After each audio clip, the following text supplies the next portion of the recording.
आहे। चालकाचे नियंत्रण सुटल्याने हा अपघात झाला आहे। पाहुयात ही बातमी।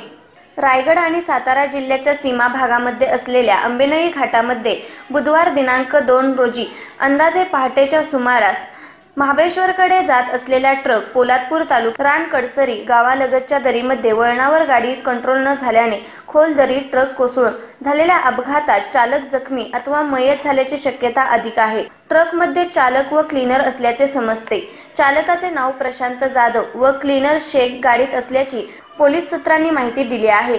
या अपघातात दोघेही दगावण्याची शक्यता अधिक आहे। ट्रक क्रमांक MH11 CH 1989 असा आहे। ट्रक रोहा ते महाबळेश्वरकडे जात होता। घटनास्थळी पोलादपूर तहसीलदार शिवाजी जाधव, सहाय्यक पोलीस निरीक्षक प्रकाश पवार, शाखा अभियंता दिग्विजय लवटे, हवालदार दीपक जाधव, ASI जंगम गोविलकर, ट्रॅफिक हवालदार गुंजाळ पवार हे उपस्थित राहून मदत कार्याला सुरुवात करण्यात आली आहे। घटनास्थळी महाबळेश्वर ट्रेकर सुनील भाटिया, अनिल केलुगणे, निलेश बावलेकर, सह्याद्री ट्रेकर्सचे संजय पार्टे उपस्थित झाले आहेत।